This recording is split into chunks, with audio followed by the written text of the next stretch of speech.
こんにち Of course, I'm on. Like death by lightsaber would be much worse in real life. Nerdist, but it's Kyle Hill because science.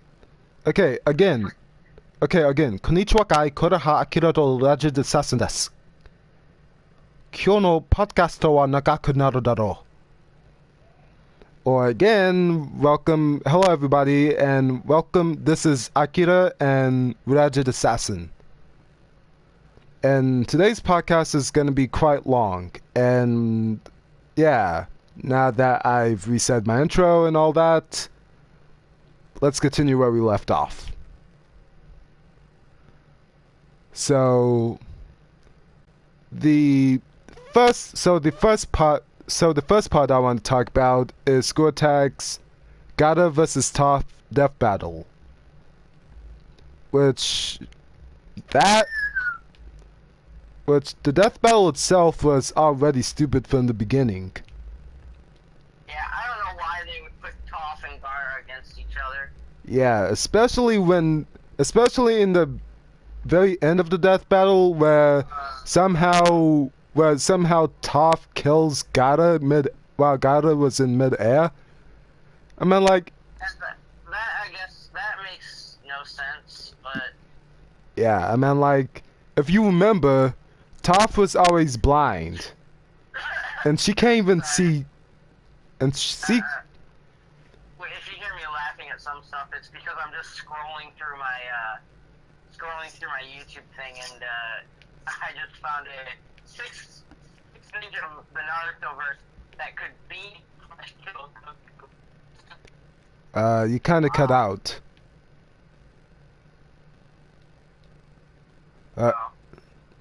Anyway. Basically, I found a thing on YouTube about 6 ninjas who could apparently beat/kill Goku. Yeah. So yeah, I was just like, what? CBO. So. I'm trying to remember. Happy 4th of July to all of our American viewers. My screen rant. Wow. Why is the? You gotta be kidding me. A monkey was laughing in the background. What? What is up with this map? I don't know. Anyway. So, as I was saying... Oh, jeez. Sorry. If you hear me say random things, it's because I'm looking at...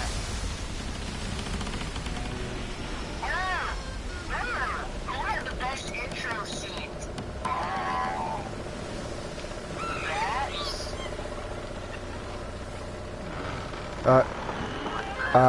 Hello?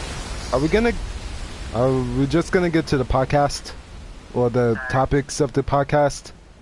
I'm looking at something and it's just weird because it says all Power Rangers first scenes in Disney era, like Ninja Storm, RPM, and that kind of stuff. Yeah? But it's also against the Sabian Power Ranger stuff. Or Sabin, whatever it is. Yeah? I'm just gonna subscribe to this person and put on notifications.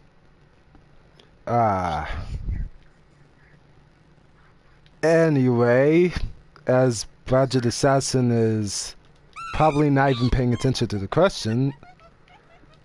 Oh no, it's just, yeah, I know that Toph, was blind, but remember, she could feel things through the ground. Yeah, even that's so, though, that still doesn't give her the ability to see things in the air. Because even though she can see things by feeling things that is ground or solid, though that still doesn't really give her any much of an advantage. I mean, like on the ground. I just found a BBC Radio 1 thing, and I'm actually subscribed to this one because I watched the innuendo bingos, which is quite funny. Yeah. Dang, I can't even. Anyway, so, and the one thing that I do have to say about, the friggin', that's the only thing that I don't get about that death battle. It's like, they favored more of Toph, but yet so much to the point where it's like, they don't even do enough. Since they had Gar in his element, the freaking desert. Yeah. So that made no sense whatsoever how Toph won, because Gar should have easily been able to just, like, from the sand around him, just kill her with the freaking sand coffin. Yeah, but the one thing that also makes no sense that I've just realized is that then Toph would have been completely vulnerable because she can't see from sand. Exactly, it's not solid ground. It's always shifting around her. So pretty much the whole idea is stupid of putting those two together. Yeah. I mean, like, it's like saying, like, you friggin' putting, and I'm gonna quote this from another YouTuber that I watch called Seth the Programmer. It's like the other YouTuber that I watch says, it's like taking friggin' James Bond and putting him up against, like, friggin' Alucard from Hellsing Ultimate, or from the original anime Hellsing, or even better yet, putting, like, James Bond against Dante from Devil May Cry. Yeah, both of them uses guns, but that doesn't exactly mean that one would be, but that doesn't mean that it would be a good death battle, though, because one is way too overpowered than the other. So. Wow. Sorry, I just found something funny. So the next part of the death battle I do want to talk about, which I don't know if you've seen, which is the 2 Goku versus Superman death battles. Yeah, that one, I've seen one of them. Alright. Let me tell you a little. Let's start with the one that you did see. Which one was it? The first or second?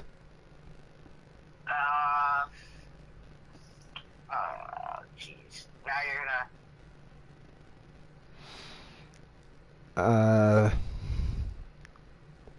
gonna. Okay, so I guess. Alright, so how about I just explain it a little? If just Hold on, 'cause I believe it was. Shit, which one was it?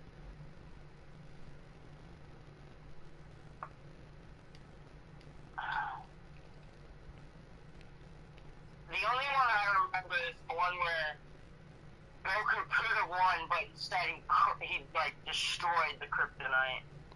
which that would be. I think that would be like I think that was like the second one. Hold on. Oh no, the first one I think.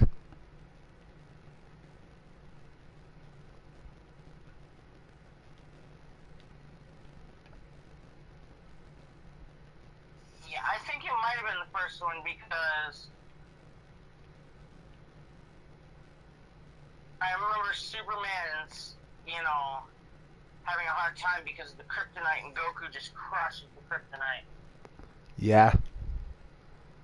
My only question is, where the hell did that kryptonite come from? That's what I'm, Right? like, where did it appear from, though? Because. Yeah, I know. That's my question. Where the f did that even come from? Yeah. So, but another. Wait, which YouTuber are you talking about that does the death battles? School Attack. Yeah, I just found this YouTuber. Ah. Well, anyway, let's talk about the first one first before we get to the second one, which I may have to explain a little bit more on the second one. So. I mean, it's not really, because I can just watch it or something. Yeah. But, so, you remember how in the first death battle, what was it, like, freaking Goku and Super Saiyan 4, and at the end where they were like in outer space or something? I don't remember too much of about the first death battle because it's been a while. So yeah. My only question is, I get a little of House of Weisman when in the first death battle, but again, it's like still so biased. It's still a little bit biased, so I give it a little bit of a pass on that. About what? On the first Goku vs. Superman death battle. Yeah, it wasn't bad, but like, seriously, where did the kryptonite come from? And we all know that they're both strong in their own right, so it's like, why even pit them against each other? yeah. And it's like you said earlier, it's like putting James Bond against friggin' Dante from Devil May Cry. Yeah, like Dante, or putting Bulma against freaking Chi-Chi. Yeah. And I'm like, they're not even. That would be an interesting death battle to see. Bulma versus Chi-Chi. Yeah, I mean, like, we all know that freaking Chi-Chi would have won. Because with her, she would have martial arts training, where on the other hand, Bulma just don't. Yeah, Bulma's just, but anyway. I don't even know that Krillin ever saw in Bulma. Yeah. I don't even see what freaking Vegeta sees in Bulma. Yeah, I don't see what anyone sees in Bulma. It's just like, no offense to all those people out there who actually like her, but seriously, she's nothing but a whiner. Yeah, but one thing I do have to say too is that Goku could easily just walk up to Bulma and flick her in the head and kill her. Well, it's end up flying back though. That's true, but more likely he's gonna end up killing her instead. Yeah. I mean, like, and the one thing too, though, that I want to mention, though, is as a hint for a future conversation in this podcast, I do want to hint and say that just because a certain character has a certain transformation doesn't mean that character gets stronger or any much more stronger. Yeah, and my question is, why did Goku go through like all 4 different Super Saiyan levels? Yeah, but I mean, like, it doesn't matter how many Super Saiyan levels he goes through, he's still the same Goku. Yeah, and the thing is that it doesn't enhance his speed, it doesn't enhance his strength or his fighting ability or anything like that. Well, technically, no sense. Well, technically, the thing is that it. And the funny thing was that I do want to point out, though, what School Attack said in their first death battle against Goku vs. Superman, is that they said, "Oh, power levels isn't really needed. It isn't important to the series." But that's so bullcrap though, because in Dragon Ball Z, it is directly goes with scaling the character strength with power levels. Yeah, like when, what was it? I remember when Vegeta tried to measure Goku's power level.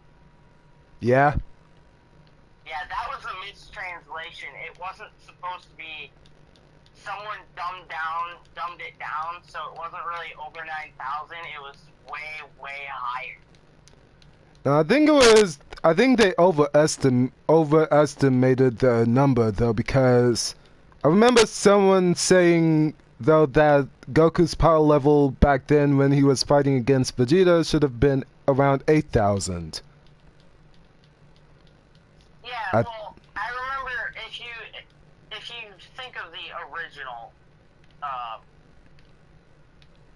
like undubbed version of Dragon Ball.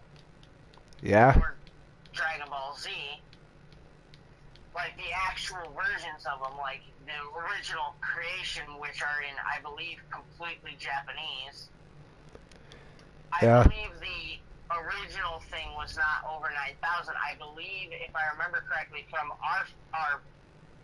from mine and yours mutual friend. Yeah. And I'm gonna use their gamer tag, Crunchy Z Ring. Yeah. Right. I didn't know. Never mind. Carry on. She does have a gamer tag. I believe she originally told me that the original thing was over 9 million. Huh. So somewhere during the translation of the Japanese version to English, they dumbed it down from that to 9,000, which, in all honesty, is kind of stupid. Yeah, but I'm not really that mad at it. How do you make that, my question is, how do you make that big of a mistake? Hey, I've seen mistakes before in English dub and Japanese dub that should have been fixed. Like the biggest mistake from translation of Japanese to English. Yeah, but if it was 9 mil, the biggest mistake I've ever seen or heard about. Yeah. And the other thing that I do have to say about too is that when it comes to like freaking power levels, though Goku in Ultra Instinct 4 form, I don't know why I said 4. Like Yeah. freaking took down Kefla. If you ever watched Dragon Ball Super, took down Kefla. He took. I haven't seen, but again, that's on me because I have no way to see it in the first place. I have no money to buy it or anything like that. So. What about just watching it from Funimation.com, where it's actually free to watch? Yeah, I tried that. It didn't work for some reason for me. Because that was like. See, places you suggest to me to watch like free anime. Yeah. I go to it and I try, but they never seem to work for me. Oh, what about Crunchyroll? You have to pay for Crunchyroll. Well. So I can't do that. You also have to pay for Netflix, Hulu, or any of the other types of things. Yeah, but basically, you can also watch the episode on YouTube as well. Well, at least a clip of it. Yeah. Well, I could probably find the whole damn thing broken up in increments on YouTube. Yeah. But anyway, as I was saying, so Ultra Instinct Goku is way overpowered. Way overpowered. So if you just by Anime has never done that to characters before. Wait, what? Like anime has never done that to characters before. Yeah. Anime is way overpowered a lot of main characters. And then people complain. Or take Naruto for example. Well, with Naruto, he is also overpowered, but again, that because of the freaking nine-tailed fox, though. Especially with. Even in his own right, even without using the fox's power, he's overpowered. Yeah, especially with the huge like chakra thing.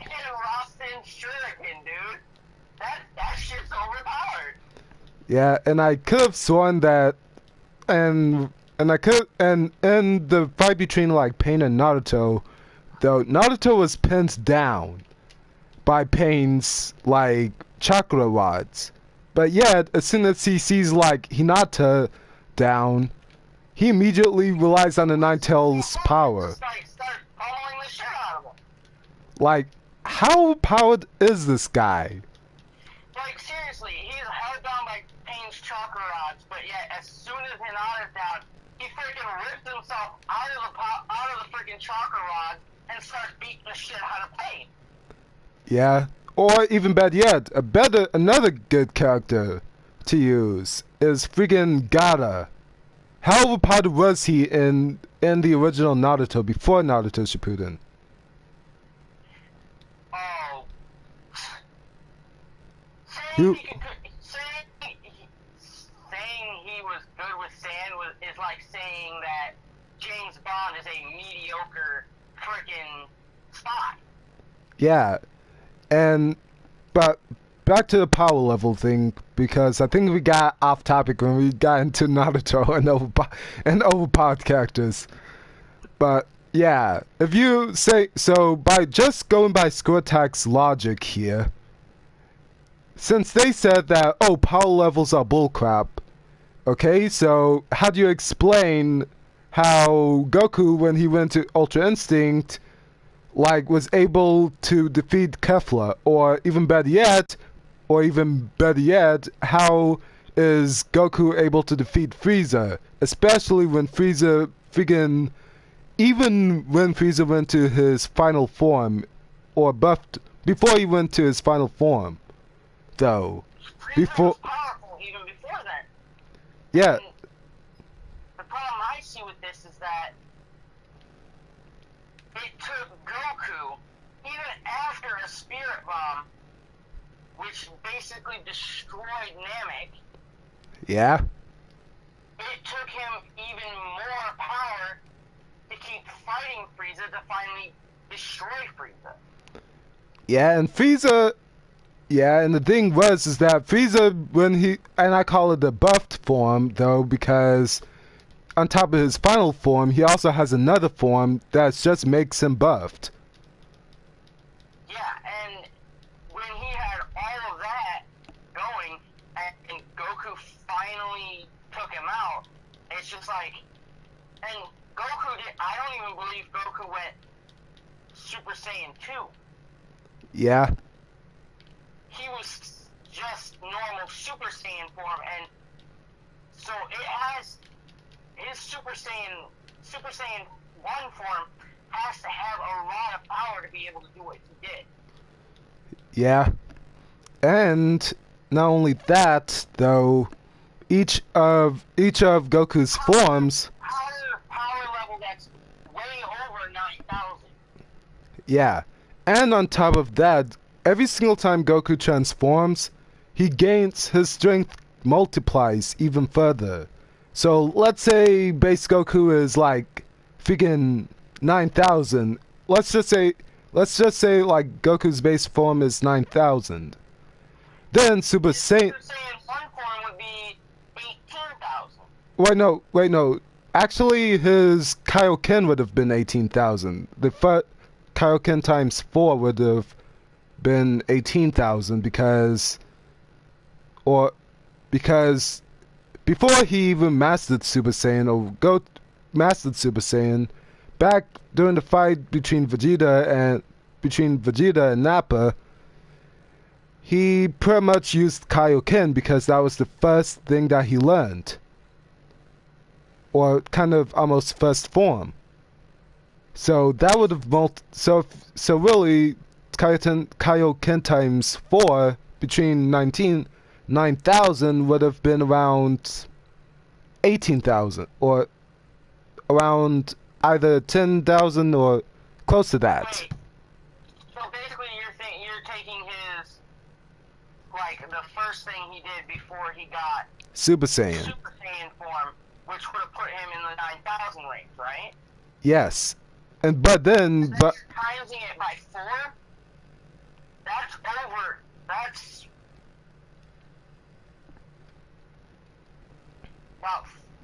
what? alright, let me do the math right quick. I have the calculator on my phone. 36,000? Hold on. Times 4. Because if you do times 2 for 9,000, it's 18,000, and then It's 36,000. 18,000, that's 36,000. Yeah, and then if you take Kaioken times 20, which you also did, Oh, that geez. that would have 20?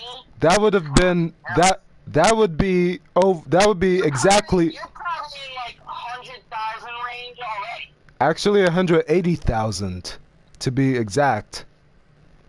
Yeah.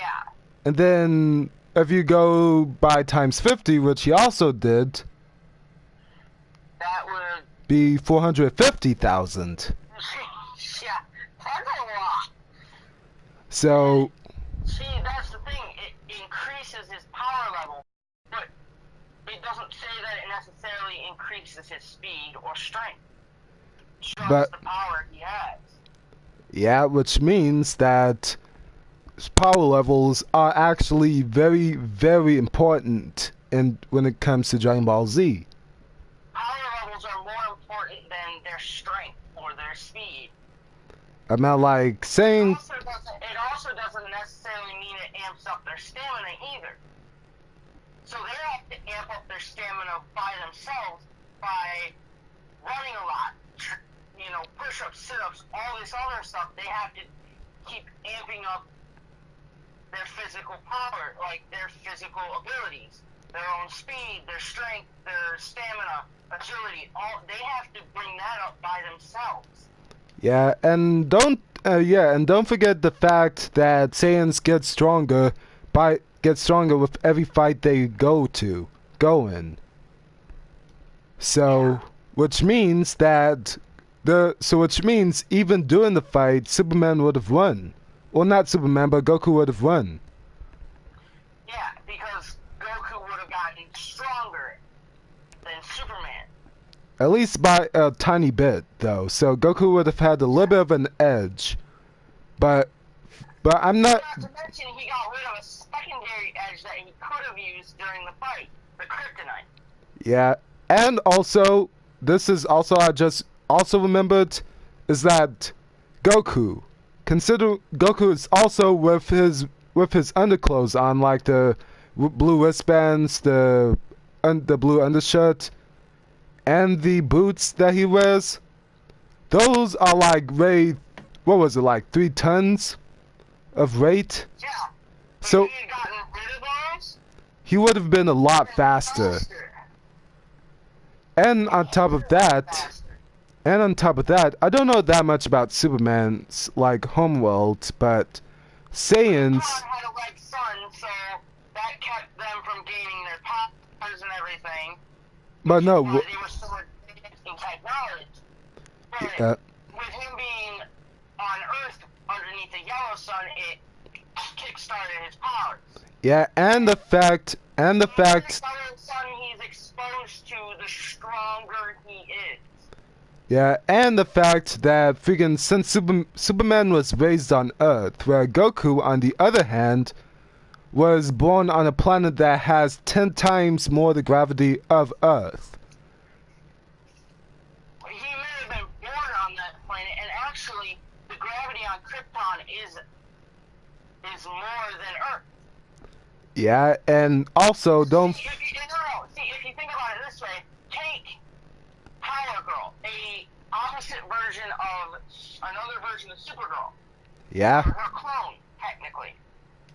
And you take Supergirl, if you notice, Power Girl is more physically endowed and stuff, whereas Supergirl isn't, because she was on Krypton for most of her life until she got sent behind her cousin to Earth. Yeah. Which is why, if you notice, Supergirl isn't as well endowed with anything like health. Even their muscles and everything. Even Power Girl's muscles are better than Supergirl's, because Power Girl was brought up on Earth with none of the exponentially more gravity that Krypton has. Yeah. Which is why, if you notice the chest areas on him, Power Girls is bigger than Supergirls. Yeah. Also, it's the same with their muscles. Power Girls are bigger than Supergirls. Whereas Supergirls are more muscles are more because of kryptonite Yeah. that she went through up until she was about 13 in Earth time. Yeah. But what I'm trying to say is that for those that are Superman fans, though, before you put in the comment section that freaking, oh, you're just a Dragon Ball fanboy. I mean, like, No. well, one thing, I'm just saying that I'm not strictly a Dragon Ball Z fan, though. Look, yes, I am a fan of Dragon Ball Z, but I'm not a fanboy because I'm a fan of Dragon Ball Z, but I'm also a big Marvel, DC, and all that. yeah, and I also support DC too, but not as much as Marvel. But the thing with I watch DC heroes, Marvel heroes. To me, it doesn't matter. And sometimes like there are some heroes in the Marvelverse that you look at and be like, oh, they got another hero just like that in the DC verse. yeah, especially the friggin' what was it? I'm trying to remember if they're DC or Marvel, but take Green Arrow, for example. Green Arrow is basically the same as Hawkeye in Marvel. Yeah. So you take Green Arrow in the DC verse, and you sit there and look at it, and it's just like Marvel has that same type of character in Hawkeye. yeah. And then you take people like Bruce Wayne and stuff you take people from Bruce Wayne, and then you think with all his high-tech gadgetry, and you go to the Marvelverse, and it's just like Tony Stark is Bruce Wayne's opposite. Yeah. Or even better yet, They both have high-tech gadgetry and all that. Or even better yet, if you take the... It'd be kind of stupid to pin one against the... Like, it's really stupid to pin Green Arrow against Hawkeye.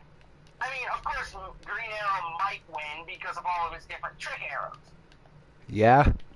But Hawkeye has net arrows and all the same thing as Green Arrow does, too. So Yep. It's just fundamentally... impossible to put together. For either one to win. They ended up running out of arrows before either one won.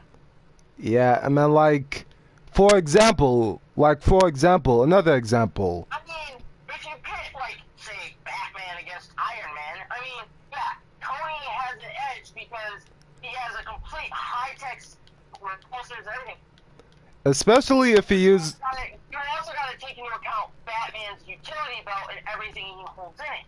He may have a weapon or gadget in his utility belt that can completely shut down Tony Stark's suit. Especially if Tony Stark encrypt that one alien suit, though, that he has. Though, You mean the one that's made out of nanites? Yeah. Yeah, I mean, Batman, I believe, does have a gadget that destroys nanites. But another example I want to give before we go back to the topic is that take Hulk, for example. He's basically a DC equivalent to Doomsday. Yeah. So Well, no, Hulk's Doomsday is different. I mean, Yeah. Doomsday may have the strength and everything needed, but if you want to compare Hulk to someone in the Marvelverse, I would. It would probably have to be one of the stronger Justice League members, like. Oh, here's one. You want to compare Hulk to someone? Compare him to Martian Manhunter, because Martian Manhunter has a gigantic muscle mass form. Yeah. That can just power through things, or even better yet. Either one of those two would work. Or the opposites of Hulk. Or even better yet, considering you just said Martian Manhunter, another good comparison to him for Marvel is Ant-Man. Well, Ant-Man's more. Now with Ant-Man 2 coming out, he's more like he can grow and shrink. It doesn't change how strong he is. I mean, it might change his strength when he goes small, because when he's small and he throws a real punch, a hard enough punch, he can kill someone. Yeah. But that's why he practices, so this way when he is small and he punches someone, he doesn't kill them. Whereas Hulk, it's the angrier he gets, the stronger he gets. And the fact that the only way Bruce Banner can turn into the Hulk is through that anger. Yeah. So, and it's like Solomon Grundy. The angrier Solomon is, the stronger he is. But also the more mistakes he's gonna make. Yeah. Against someone who can spot the difference, like Batman or Wonder Woman, who are extremely adept at fighting. The angrier you get your opponent, the sloppier they get when they fight. Yeah. Oh yeah. So back to the top. Which is kind of like something that Goku was doing in Goku vs. Superman, the death battle. He was trying to get Superman angry. Basically slowing his power down. But here's another thing that he's trying to get Superman angry, so Superman gets. And when anyone, no matter who they are, whether they be alien, human, or superpowered individual, when they get angry, they get sloppy. Yeah.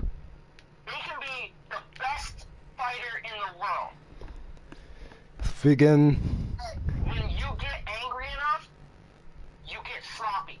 And even someone as new fighting as I would be in like a ring or something. Yeah. Or against someone who's experienced, if you get them angry enough, you can create an opening and potentially take them out. Yeah, another thing that I want to point out, too, between Superman and Goku, is that I can see what Scortag was trying to do. I can perfectly see what they was trying to do. The reason why Superman should have lost, though, or should have had lost in the first death battle, though, or has at least a little bit of a disadvantage, is that they used the weak Superman, I call it, like the Superman that first arrived to Earth and been raised and first found out about his powers. Yeah. And the other thing too that you have to remember is that Superman is rewritten by multiple different authors in DC, where compared to Goku, so you never know which Superman you're gonna get. Where compared to Goku. Whereas with Goku, you always know what you're going to get because Goku is only written by one author. Which is Akira Toriyama. But it's the same way with the Flash. It's like pitting the Flash against Quicksilver. Yeah, because they're both speedsters, but see, Flash has been rewritten by so many different authors, you never know which one you're gonna get. But so has Quicksilver.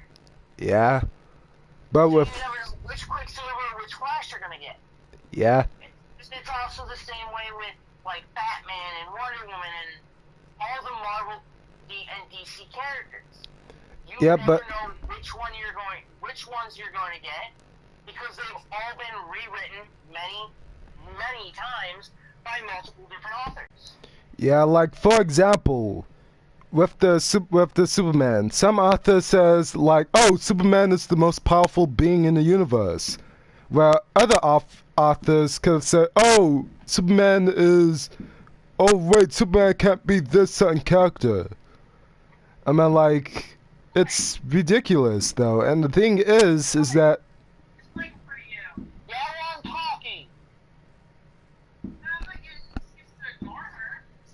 Well, I couldn't hear hers either. Dinner's ready. Okay, I'll come out and eat in a minute. But, yeah, the one thing that I do have to say about the... What was it? One thing that I do have to say is that Superman is literally... If you go in by the very first Superman, he is literally the most weakest character against Goku. Against any... Like, original, like, the very first Superman ever created, yeah, he's weak. Or if you go by Superman Prime 1 million, then yeah, Superman would be the strongest. All the way up till... And if you put Superman Prime 1 million against Goku who mastered Ultra Instinct, all Goku would have to do is basically try to dodge Superman's attacks. Though, because with Ultra Instinct...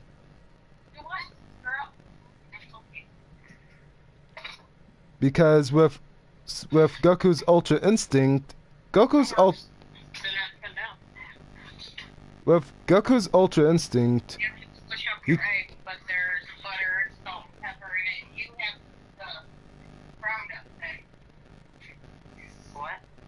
You have this pepper milk. Oh. You know I don't know how to do the, Just squish them up. That's all you gotta do. That's just putting them down.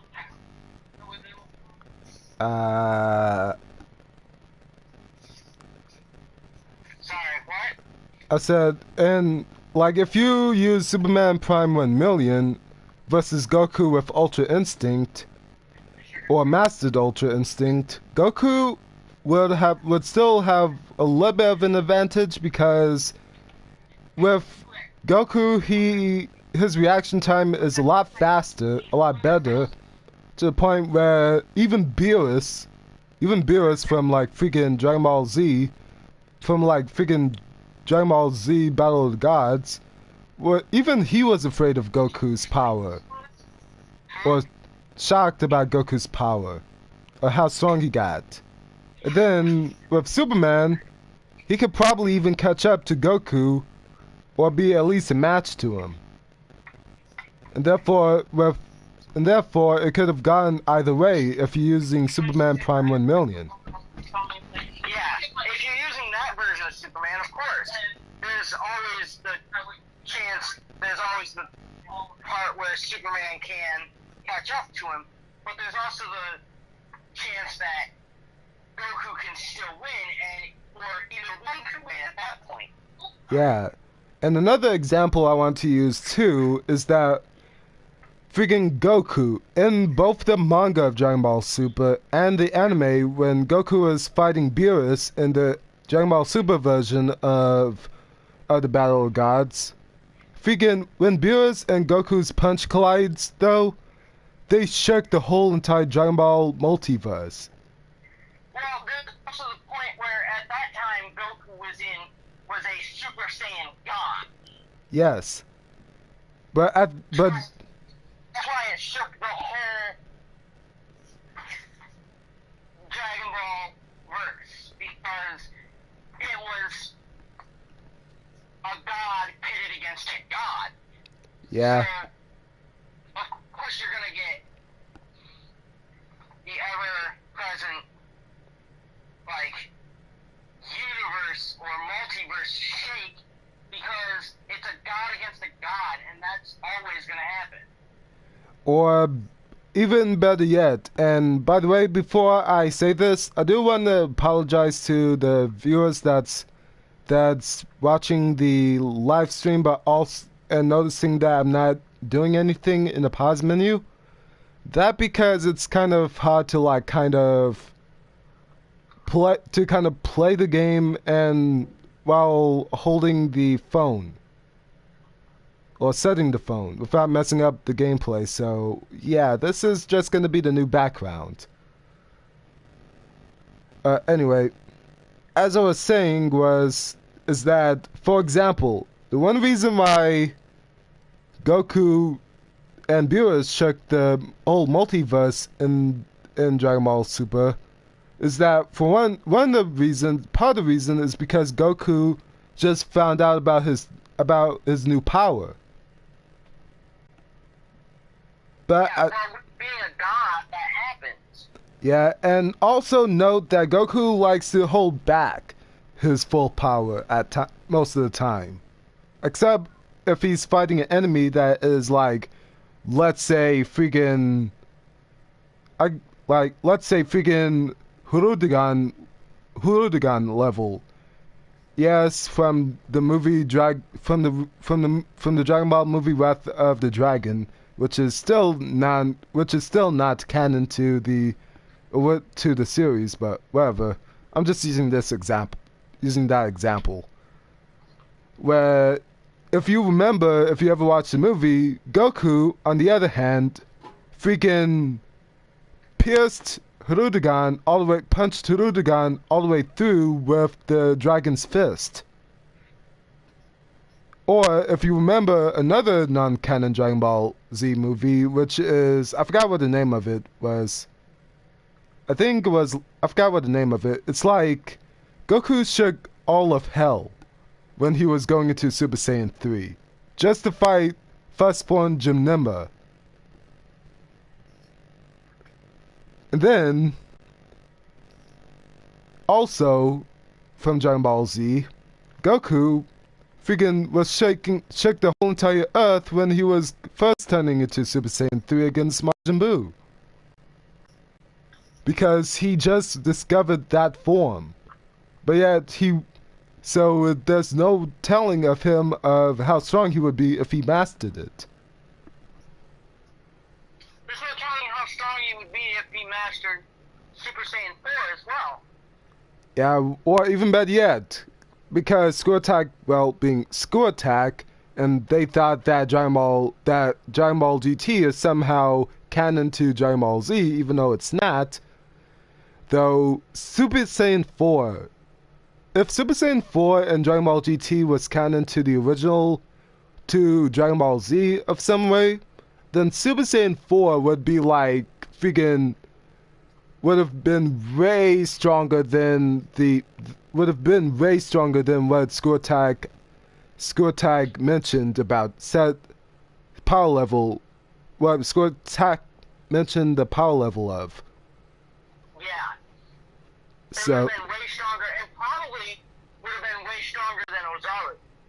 yes, which Ozaru, when the Saiyans turn into Ozaru, they get times 10 power level.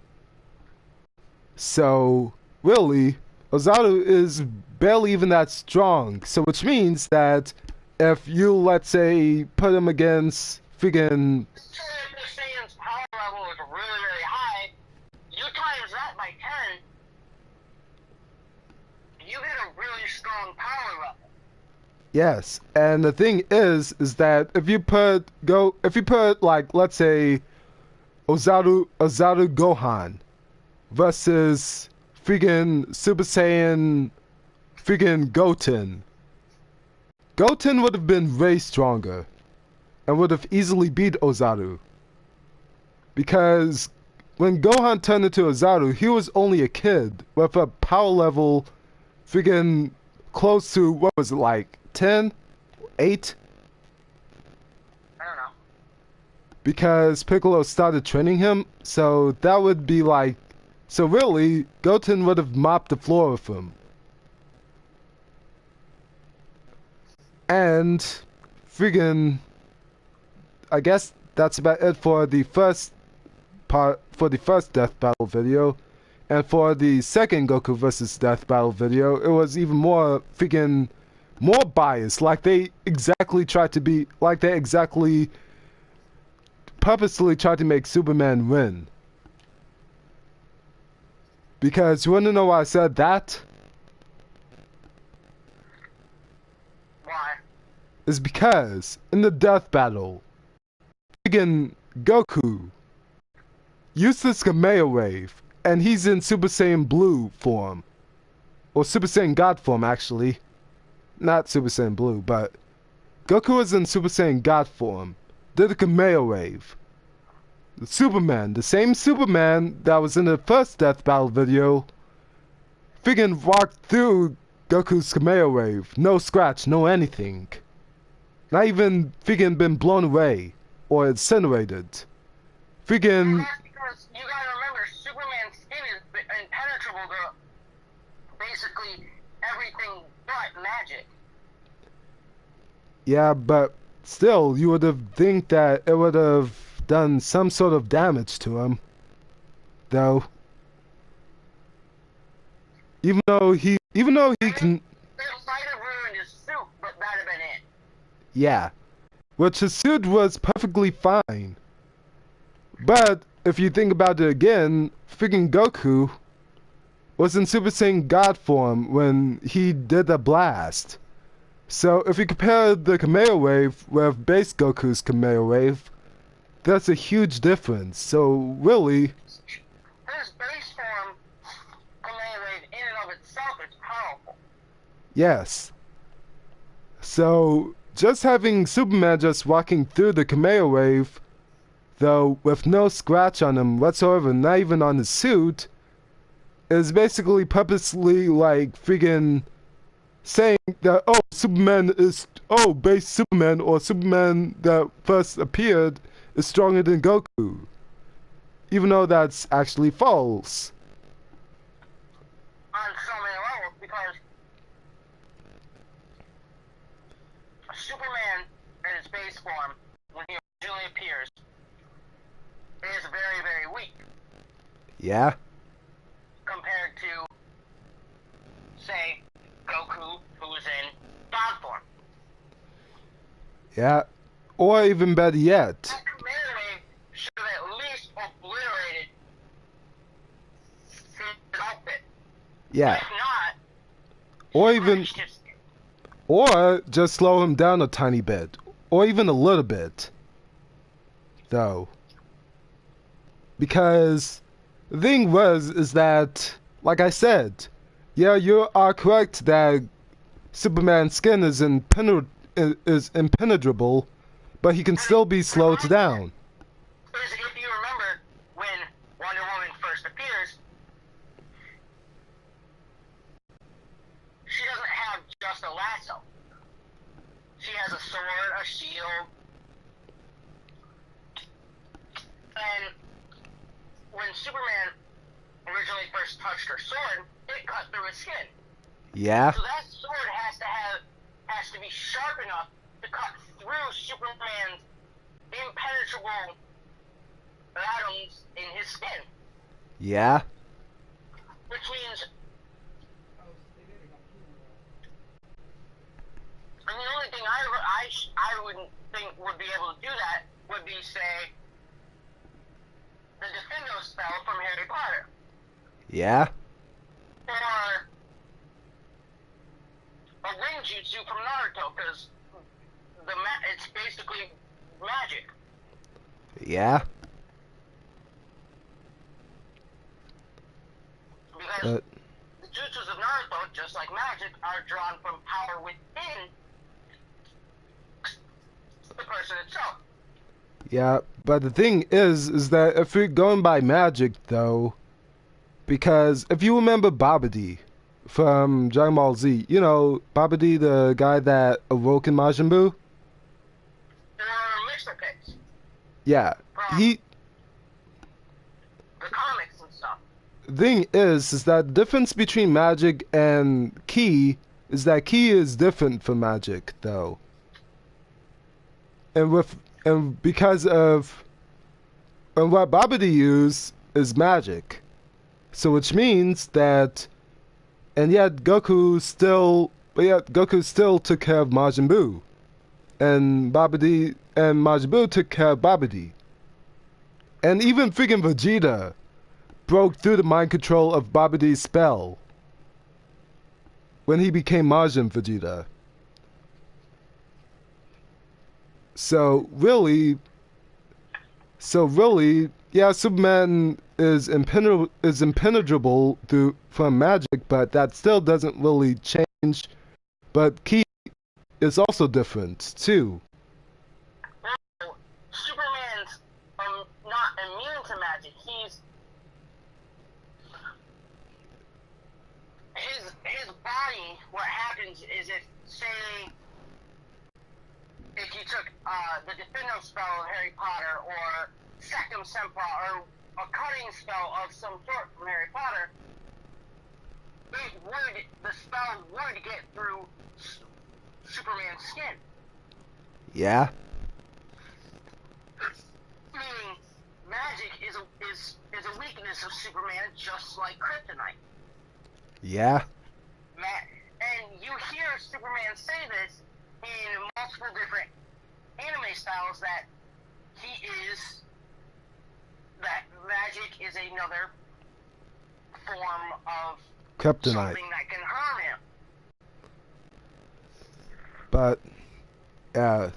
And the one thing that I do have to say too is that I want to bring up is, even so, Goku and Superman is like, as a death battle as a whole, as a debate between who would win, has its variations. It could go either way, depending on which Goku or which Superman is using.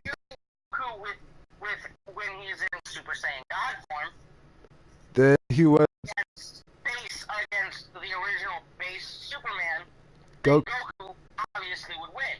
Yeah, or even take Goku, or even if you're taking godlike Goku against one of the newer Supermans, then yeah, the outcome could be different, and either one could win.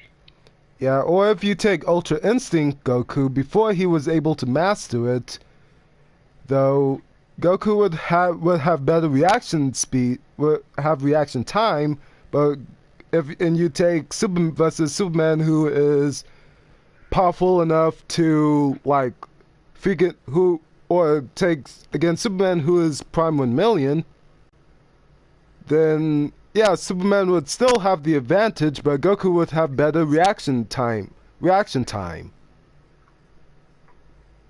And or if you take Goku and Mastered Ultra Instinct against Superman, who again still Superman Prime 1 million, then Goku would have more of an advantage.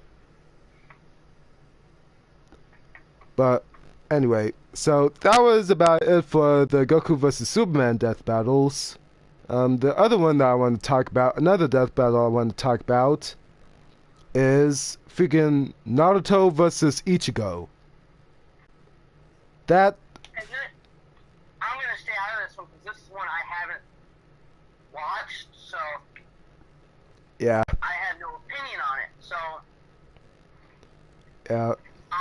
If I have no opinion on something, I tend to stay out of it, but depending on which version of Ichigo and which version of Naruto we're talking about, yeah, but I may drop in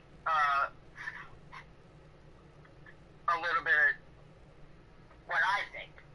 Yeah.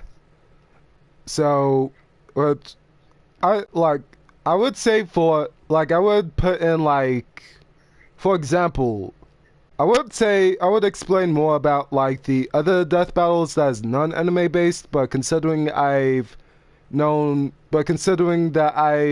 known more about like the characters in anime, like Ichigo, Naruto, and Goku, and all that, I think unless if you have like any other examples though, then that's the ones that.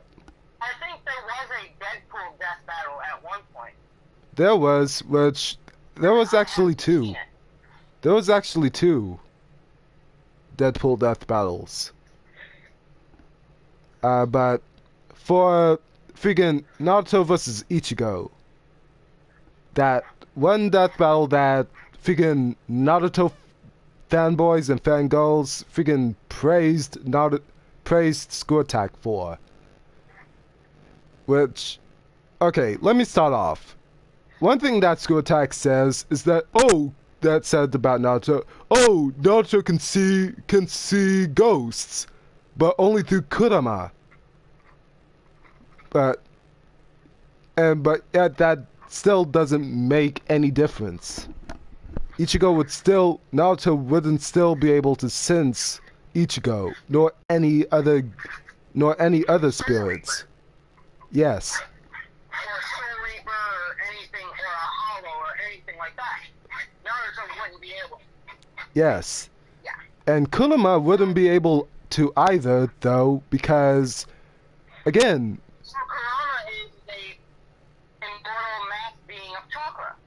Yes, and chakra, and you're taking... Doesn't necessarily mean that Kurama can see Soul Reapers or Hollows or souls in general. Yeah, so just the idea of Naruto versus Ichigo is already a bad idea because Ichigo would have way more of an advantage. He would have a huge advantage over Naruto because Naruto can't see him at all. Yeah. And on top of that, though, in a death battle, they said that Ichigo doesn't get stronger, that he stays the same by each transformation he goes to. By like He gets stronger. Like for example, like they kept on multiplying each of his from his Shikai from Shikai to Bankai to Mastered Hollow Ichigo or Mastered Hollow Ichigo to Full Bringer Ichigo, and they multiplied that by, and they just said by 10 times 10 times 10 times 10. But yet each form is even stronger because, alright, let me explain. For one, Each one of his forms gets stronger and stronger. It's like Goku when he goes different Super Saiyan forms. Each form is, you multiply it by, like, say if you take his Ultra Instinct form, that's like, I don't know, power level of 9,000, like we did when we were talking about the Superman and Goku death battle. Yeah. Say you take that and make it to where, and let's say when he goes Super Saiyan, just Super Saiyan, it multiplies his power level by 2. Yes. And that takes you up to 18,000. But say if it times it by 4, it takes you up to 36,000. yeah, and That's basically the same with Ichigo. Each form is stronger than the last. yes, and for example, and I'm gonna use an example of a non-canon Bleach movie, Bleach Hellverse. When Ichigo went to Hell the second time to rescue Rukia and Renji from, like... When is Ichigo not rescuing Rukia? Like, seriously. I mean, like, yeah, like, he was... Like, he's always rescuing her. Yeah, I mean, like, especially around the friggin' first to third season, though, when he went to the... It's like, seriously, Ichigo? Or it's just like, really, Rukia? We all know you're way stronger than this. Yeah, or even better yet, in the movie like freaking Bleach, Fade to Black, not Ichigo, but Rukia, again, was being manipulated by a couple of her old friends that attacked the Seirete in the movie. But then as soon as Rukia gets her memories back, like the two antagonists fused together with Rukia. And then Ichigo has to save her again. And then It seems like Ichigo is always saving Rukia in shape, or form. Yeah. Which, I mean, yes, a lot of animes do have the classic damsel in distress. Yeah. But with Rukia, that's just going too far, because we all know Rukia in and of herself is strong. Yeah. And shouldn't need safety. I mean, like, especially her... oh, no, never mind. But, as I was saying, so... in Bleach Hellverse, when Ichigo went back to Hell to rescue Renji and Rukia. Now... Yeah, which, again, I state, Rukia shouldn't have needed saving because she's strong. Well, for the movie version of Hellverse, actually gonna give her a pass this time because the enemy that both Renji and Rukia was fighting are literally like way stronger. Then if they're way stronger, then I give that a pass. But Yeah. But like when she, like in the anime, when she was going to be, had to sit in that prison, when she was sitting in the prison, we all know her ass could have broken out. Yeah. Easily. She could have easily broken out, left, and went back to the human world. Yeah. But now, as I was saying, now when Ichigo, not Ichigo? Why am I thinking of Infinite? So I was thinking of Infinite Stratos. So. Hey, that's okay, man. We all think of random things at some point. Yeah, Ichigo, freaking got slammed. I would say slammed down, but crushed by the Kusanada, which is in the movie Hellverse, is a Hell's God. So when Ichigo got crushed, kind of reminds me of the gate guards from the actual anime. Yeah. From what you said. Yeah, but what the gate guards are freaking strong, dude. Yeah, but the thing is that when Ichigo, which is a testament to Ichigo's strength, considering he was able to take down one of the gate guards in the actual anime. That is testament to his strength. Yeah, but the thing was, he's capable of. Yeah, but the thing is that Ichigo was only capable of taking one of the guards down is only because of his hollow mask. Though, because if you think about it, if you ever watch the movie Bleach Hellverse, each fight that Ichigo gets in, though that he kind of hollowifies a little, he gets way stronger. And also, in part of the movie, he nearly, he freaking tore down the gates of hell. While in his complete hollow form, fighting one of the antagonists that has the ability to manipulate fire.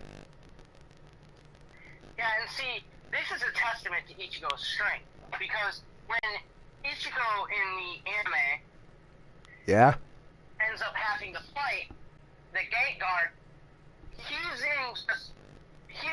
not even in Bankai mode yet. He's in his freaking Shikai. Yeah, he's in base form. The fact that he was able to take down a gate guard in the realm of Soul Reapers in just his base form is a testament to his strength. Yeah, and another thing too that I also have to point out is that Ichigo was never normal to begin with. What I mean is that his father's a Soul Reaper while his mother is a Quincy. Yeah. Which means even he's much more spiritually stronger in his base form. In his base form than even more Soul Reapers are in their base form. Because there are a lot of Soul Reapers that in their base form still can't defeat Ichigo. They have to rely on Bankai form. Yeah, especially the only character that got close to kind of beating Ichigo or pushing him over a little bit to his limits in his base form was Byakuya. Yeah. When Yeah, Ichigo... And even he was in his base form. Yeah, and Ichigo almost nearly hollowified, though, in that fight.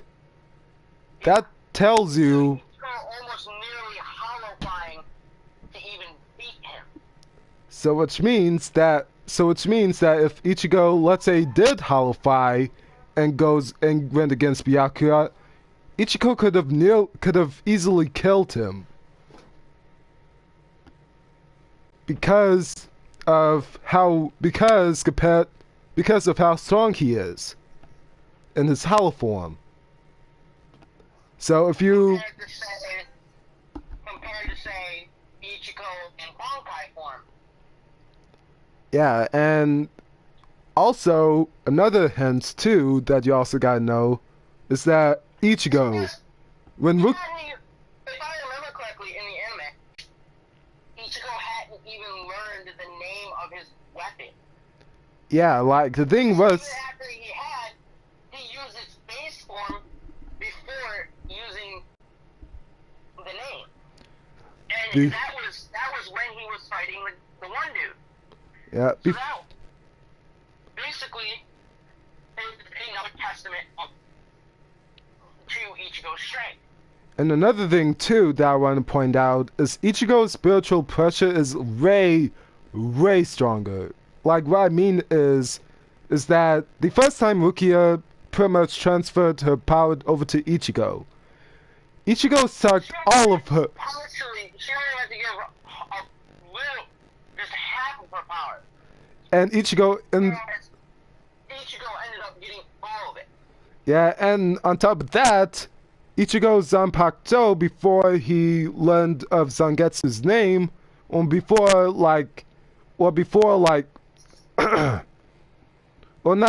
before Zangetsu's name, and before Byakuya and Renji took Rukia back to the Soul Society, like, his sword, his Zanpakuto, the blade of it is huge. Even the... Giant cleaver, dude. Yeah, and that tells you that, like, freaking, and compared to other Zanpakutos, though that other Soul Reapers have, their Zanpakutos are more like katana shape. Oriented. Yeah. So, in a way, that tells you that Ichigo's spiritual pressure is way more than normal, where compared to Naruto, if you compare Naruto's chakra with Ichigo's spiritual pressure, it's nearly identical.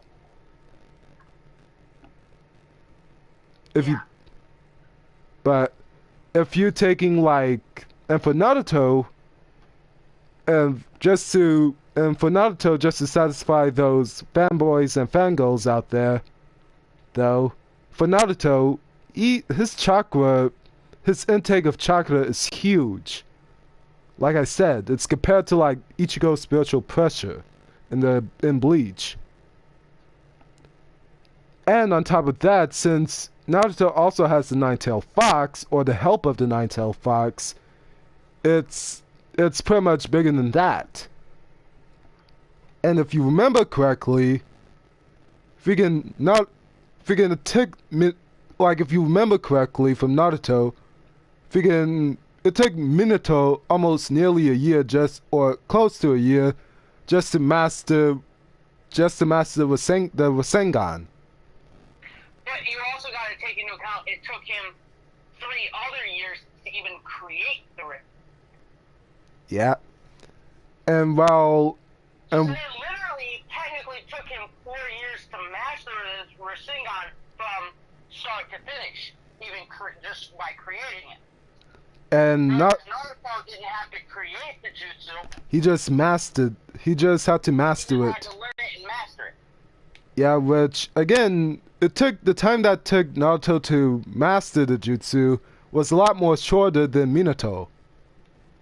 But that's because Naruto had the help of Shadow Clones. Yep. And so the thing is that if Naruto didn't use shadow clones to master it, it would have taken him nearly the same amount of time to master it than as Minato. It would have taken him the whole 3-year freaking training trip that he was with Jiraiya. Yeah. To even scratch the surface of beginning to master the Rasengan. And then he still hadn't technically mastered the Rasengan, because in order to completely master it, he had to add his element to it. Yeah. And also, to quote from Screw Attack, is that Screw Attack said, "Oh, Naruto has a healing factor." But that's actually wrong, though, too, because Naruto, yes, in the show, in one episode of Naruto, the original, when Naruto stabbed himself in the hand with his own kunai, though the Nine-Tailed Fox's chakra healed him. But that doesn't exactly make him, like, freaking invincible, because you can say... It doesn't make him like Wolverine or Deadpool. Even Wolverine isn't invincible, though, because if you think about it, because freaking... If you think about Deadpool, he can just regrow body parts. Wolverine can't do that. Yeah, and the fact that Deadpool has an adamantium sword, so, which also, that's what Wolverine is also made out of. Bones are out of. So really, Deadpool, if you put Deadpool against Wolverine, Deadpool would have more of an advantage, because for one thing, he may use the adamantium sword, and two, Deadpool can also, like you said, Deadpool can regrow body parts, but slower. But the process of that time would be really slow. You're thinking of the movie. Yeah. His hand falls through puberty. Yeah. And one thing too about Naruto is that just because Naruto happens to be the main character, that doesn't exactly make him invincible, because there was battles that he can't even win against, though, that he didn't win against. Like, for example, the whole Sasuke versus Naruto. The first Sasuke versus Naruto. That was more of a draw. Yeah. Are you talking about like their first battle, their original first battle between them? Yes. Their battle at the end? I'm talking about the one where Naruto and Sasuke was battling out on the rooftop of a hospital. Yeah, that was more of a draw, but that was more because Kakashi intervened. Yes. And then, on top of that, like, freaking the second battle that Naruto had with Sasuke is that even when Naruto went to, like, the One-Tail's cloak, he still... He actually went into Four-Tail's cloak at one point during that battle. Nah, he went to One-Tail's cloak, actually, because he didn't... Because the thing is that even with the One-Tail's cloak, he still lost to Sasuke, who had like Orochimaru's curse mark, who took the full form. And then the second or the third Naruto vs Sasuke battle, though, which was like, what was it? I don't remember too much of Shippuden. I remember that towards like the end of Shippuden, though, or the final fight between the two, like Naruto and Sasuke both got their arms blown off. Both got one. Yeah, and right. Naruto was compatible with Hashirama Senjutsu, which allowed him to, well, regrow his arm. Yeah, and Sasuke is more like Madara. So really, for those like Naruto fanboys and fangirls out there that says, oh, Naruto is literally like the most strongest shinobi in the whole Narutoverse, even though that's not really true, because he might be in Jinchuriki mode. Yeah. Outside of Jinchuriki mode, Naruto isn't as strong as people think. Yeah. And the thing is that Naruto shows more awesome feats, though in the Madara arc than let's say Then in the original where during like the Chunin exams and everything, he doesn't show as good of an ability as he does during the whole Madara arc. Yeah, and also to take the fact that Jinchurikis die when their tail beast is extracted from them. So which means that basically if you take Naruto and extract Kurama, he'll die. He's the main character. Yeah. So let's say if you take, hold on, trying to think of another character from another anime to use, for example. If you had a character to put in mind, please put it in the chat. Let's see. Who has the ability to suck out and who has the ability to drain energy from characters? Trying to think. Oh, there was one that oh shoot, what anime was it? I got one. It's right there in my head, and I'm trying to remember the name. I did think of one, but I don't know. But it wouldn't be in the form of a death battle or a battle. That would be more like some sort of weird crossover anime. You remember Rhea Squimmery's friend? You know, the one that freaking was like some sort of shrine maiden? Oh, you mean the blonde? Huh? You mean that blonde? No. Dang it. It wasn't Asya, it was... Dang it, they're both like freaking... They're both third years, though, in the show. Are you thinking the other chick that was part of Reis's Kiraj that also was like when they had that talk about with the angel to see if they could get it to where the other two that used to pray to God all the time, like the one freaking angel. She has this like green bit of hair. No, not her. Dang it! Alright. Alright. Wait, what? She's... The only ones I can think of are Akino, that's the one I was talking about. and that is literally Reis's queen for her group.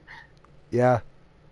But Akino was the one that I was talking about. I'm just thinking about Reis's wedding and how her group just like crashed the wedding Yeah. to stop her from being married to the one dude. Yeah. The only like... Complete and utter ass. Yeah. The only character that... Now, you want to know why I said why Akino would be able to, like, freaking nearly kill Naruto? If there was, like, a because weird... she could absorb all the power that he has. Yes, especially if, like, let's say freaking Masashi Kishimoto or Viz Media and the original animators for High School DxD decides to make some sort of weird crossover with the two shows. Oh Jesus, that would be interesting. Yeah. I'm not like... Very interesting indeed. Yes. Oh yeah, speaking of like High School DxD, I am almost finished watching the 4th season. Yeah, shut up. I don't think I've even gotten to... I don't even know what season the wedding thing is in. That would be in season 1. Yeah, I'm literally, I think I only ever finished watching season 1, so I have to go and look up season 2 and 2, 3, and 4. Yeah, but for the English dub, season 4 only has 9 episodes. For the English subbed or the Japanese dubbed, the episodes in season 4 will go up to 11 or 10. Yeah, I mean, I've watched all the seasons. I mean, like, if we're talking, like, good, if we're talking about anime, Yeah. or what we've watched all the seasons of, for me, it would be Ruby. Yeah. I've watched all the seasons that they have up to so far, which I believe is like season 4 or 5, I don't know. Well, anyway, It might be season 5. Anyway, as I was saying was, yeah, Akino can probably easily accidentally kill Naruto, but not in the form of a death battle though. But yeah, if you ever watch the show, you know. But for those that hasn't watched the show, she wasn't a shrine maiden. I don't remember what it was that she did. She was something. They did explain her past in season 4, though, a little bit of her past. So. And yeah, but I don't remember her ever saying anything about being a shrine maiden. I remember, like, they said something about her being some sort of maiden, though. Oh, she might have been like a warrior maiden or something like that. But her outfit is the same of that of a shrine maiden as a typical shrine maiden in anime. There's a lot of different. There are warrior maidens that look like shrine maidens. Trust me. Yeah. I've seen animes that have that happen, and. Yeah. The other thing, but yeah, not only Akino can accidentally can end up killing Naruto, freaking. Also accidentally killing Ichigo. Yeah, that's definitely true. But yeah. I mean, if she stepped in between a death battle between Naruto and Ichigo, all she would literally have to do is grab both of them by the face, and she could kill them both. And the only way that Ichigo could have run against her is like if Ichigo keeps his distance away from her and not get too close. Yeah, but with Ichigo being a close range fighter with a sword, that kind of makes it impossible. Or that the only long range attack that Ichigo can use was Getsuga Tensho. Yeah. But and that would take a lot of power out of anything. Yeah. Or not just Getsuga Tensho, but I forgot but the final Getsuga Tensho. But well, if you think again, that would have basically drained all of Ichigo's Soul Reaper powers, as he used it against Aizen in the anime. Because, yeah, but the other character that I just thought of that could also end up killing Naruto is Ken Kaneki from Tokyo Ghoul. I'm sorry, you said something about Bleach, and I thought of something. Another character that could easily another character that can also kill Naruto and Kurama, though because they both share one body, is Ken Kaneki from Tokyo Ghoul, or Nishiki from Tokyo Ghoul. You want to know why I said Kaneki for? Hello? Why? Is because, for one thing, if, let's say, Kaneki gets close to, like, freaking Naruto, or even better yet, if you take, or better yet, let's say, Naruto is friends with Kaneki in a crossover. And yeah, you take Kaneki from before he devoured Rias and in the Mindscape, and if you use Kaneki before, after he got the surgery, though, the surgery from the organ surgery, if Kaneki loses control, though, and he, like, let's say, shake hands with Naruto. Kaneki would end up accidentally killing Naruto by using his Kagane. Yeah. And Naruto would be left for dead, bleeding out because of that. Or even better, yeah, if you use Kaneki after he devours Jason in the anime, Kaneki would have a better advantage against, like, base Naruto, the first form of Nine-Tails Naruto, not the first Nine-Tails cloak, but, like, before that. Yeah, like, Kaneki could easily kill Naruto if Naruto was fighting in the Nine-Tails form, but without the Nine-Tails cloak, and without the KCM mode. So, that's one character. Another character that I thought of is, like, freaking... Let's see. I'm trying to remember, but... Dang it. I forgot what her name... What that one girl name is in the anime Akame ga Kill. You know, the one with the... the one with the imperial arms that wherever danger she gets, the more that she gets in, the more powerful her imperial arms gets.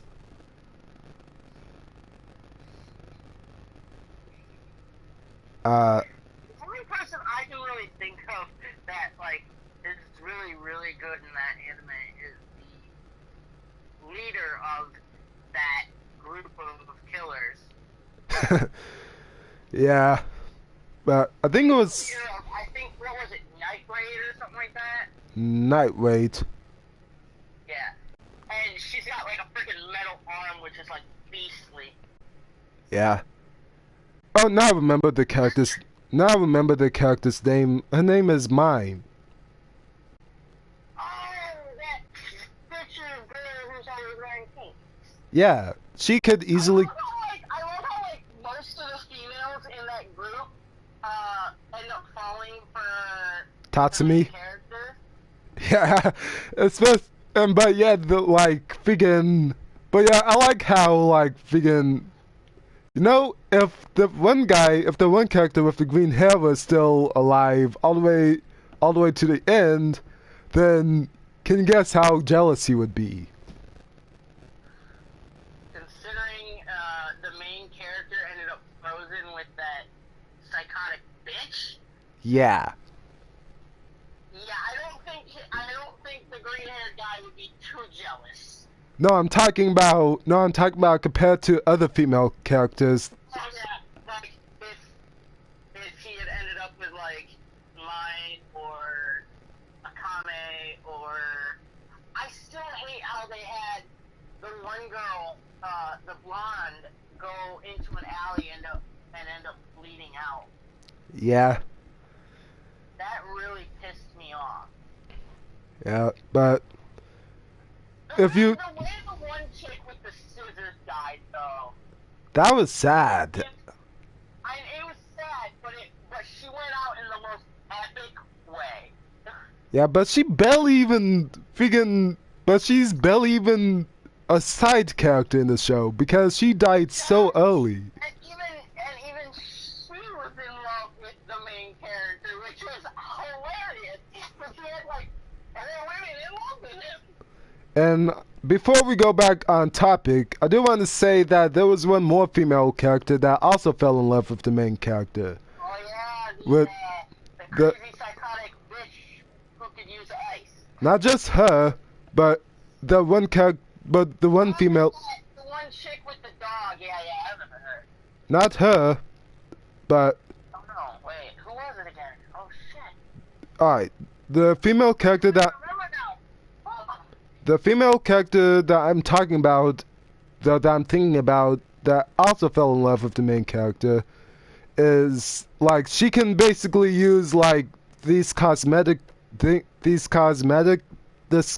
weird cosmetic box to shapeshift.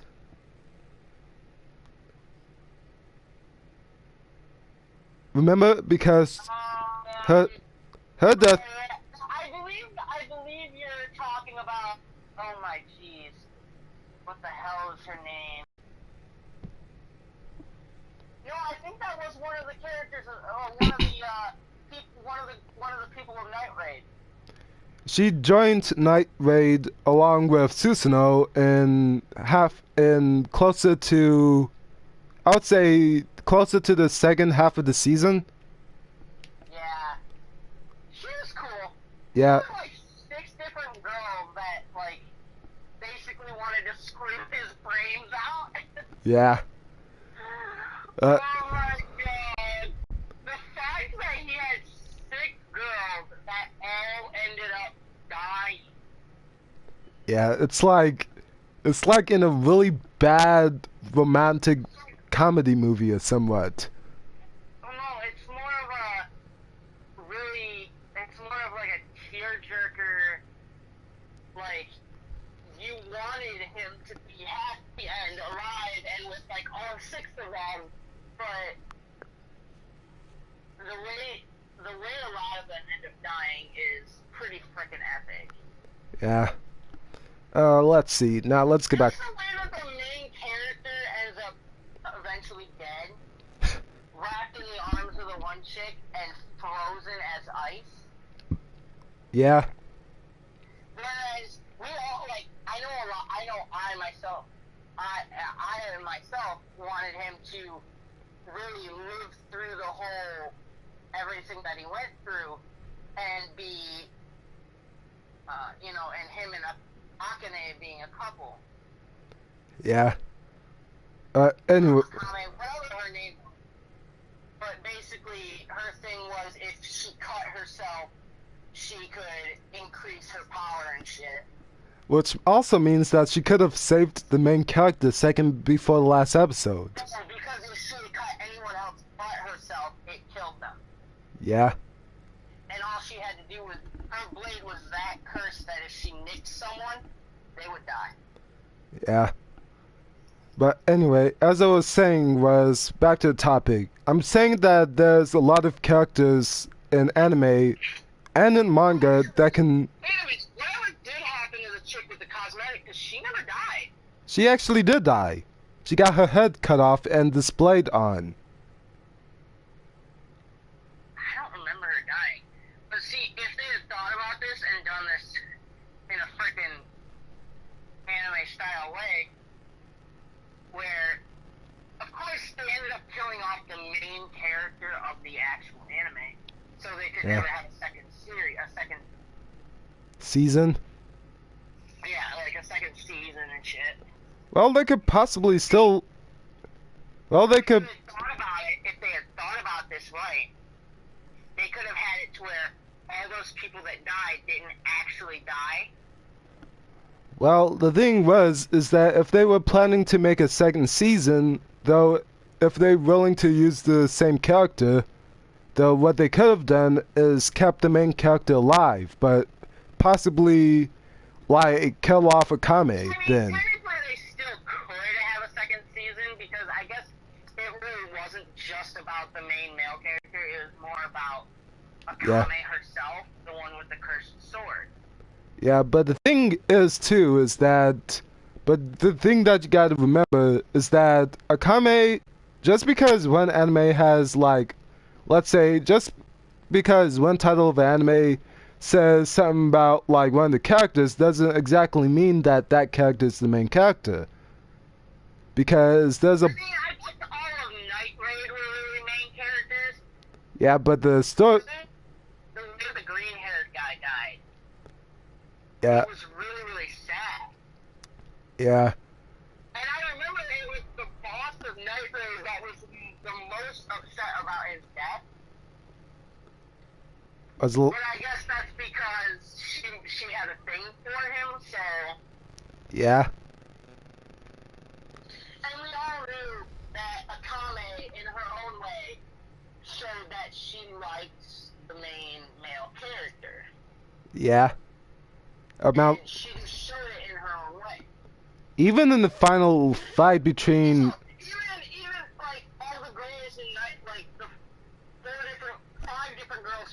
they showed it in their own way, along with the main female.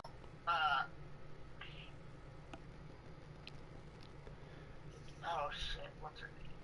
The one that can basically use ice. As def. Because she has a freaking demon. Yeah. Or at least made a I think she like what contract with it, but by simply drinking its blood. Drinking it.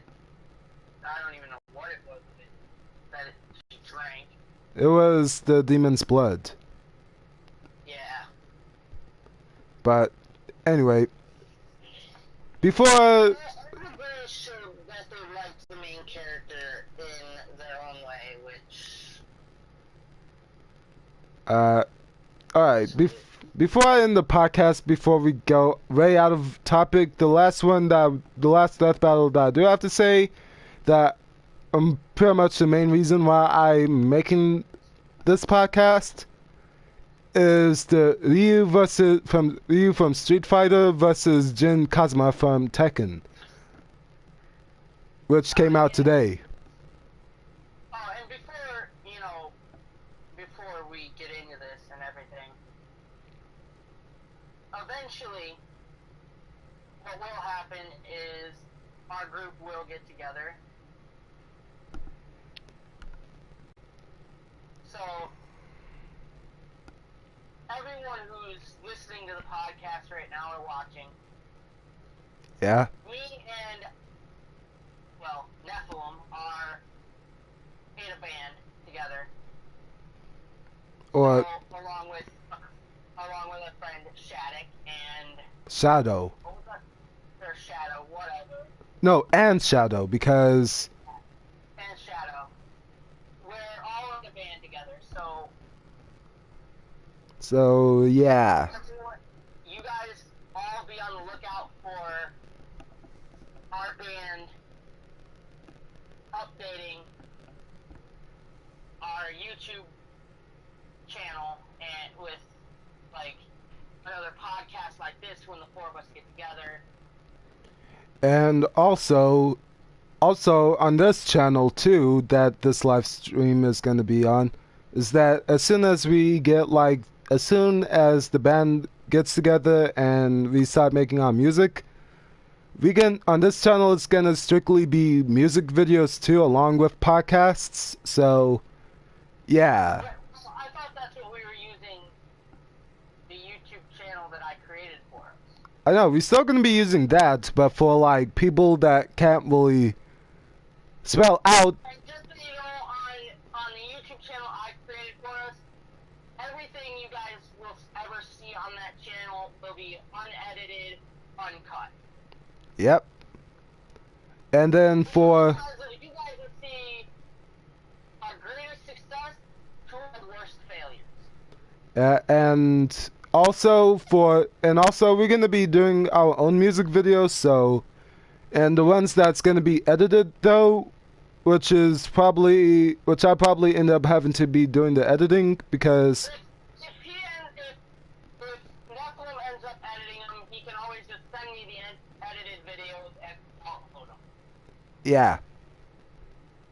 And so He takes me edited, then he'll edit it and send it to me. I'll upload. yeah, and also now let's You guys always be on the lookout for new content on not only Nephilim's channel, but our YouTube channel. Go check it out. I mean, there are 2 videos on there already, but I'm probably going to end up putting those as private anyway. yeah. And Go check out A9 Apocalypse. yeah, the And chan be on the lookout for new content. the channel the old name used to be called Dawn of the Wolves, but we kind of end up changing that only because there was so many bands that had well, not bands, but there was a gameplay that I posted which was called Last of Us, and I realized that somewhere in the prologue that there was a poster in game that says Dawn of the Wolf. So we're trying to make our band name more original. So and if we ever find out that our new band name is in something else, we will change it up. And hell, you never know, we might even give you guys a shout out and ask us to throw us a tweet on Facebook, Instagram, Twitter, whatever, for suggestions of names. yeah, If that ever happens. So always be on the lookout for that. Which reminds me, I gotta go create us an Instagram, Twitter, and everything. yeah, but I think you should wait till after we get all the members together, though, and after we make our first song. Because I mean, what I'll end up doing is I'll end up buying a computer, and it'll be eventually what I'll end up doing is buying a computer that'll be just for all four of us to use. yeah, So, and then I'll end up buying my own personal computer as well. yeah, a good program. But that's once we're like up and running as a band and everything, and like we get gigs and all that. I'll probably up to that stuff. yeah. I'll probably get up to that stuff. If our band ever gets famous, though, and gets a record label, then I would say the best record label company, I would say that we should get a part of is Rise Records. I've heard of them, Huh? and I've heard a lot of good things about them as well. Yeah. So I think that would be because Vivo is more like a pop record label. Because I don't know, but the way that our band is I don't think Vivo would be a good fit. And we'll tell you guys right now, when we do become, when our band becomes like more famous and everything, do you guys want to like chill and hang out with us, or you guys want us to come to your birthday or something? Then we're happily to do it. Once we got our social media set up, just shoot us a message. We'll see what we can do. Oh, and one more thing too. Like if our band ever gets famous, though, and we end up, and like let's say we end up seeing a couple of you guys like on the streets or something, or on the sidewalk or in the mall. Say hi and chat with us. We're cool. Even Like that. even take a picture with you guys if you and just. We're different. We're not like some stars are, where like there are some stars out there, and I mean no offense, but some stars out there, what you see on screen is what is different than off screen. And Yeah. It's like Gabriel Iglesias said. Yeah, well, The version of us you see up on stage is the version of us you will see out on the streets. yeah, We and won't change. We'll be sociable.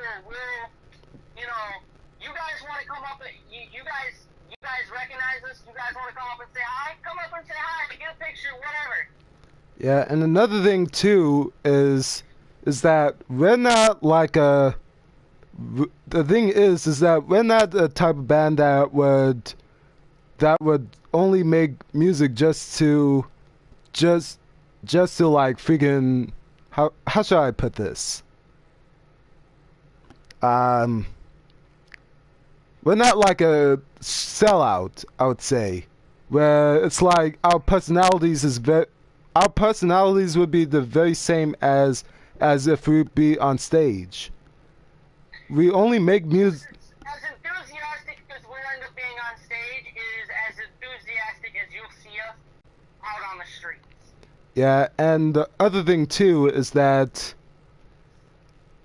when we make or whenever, and the other thing too is that most of our songs though would be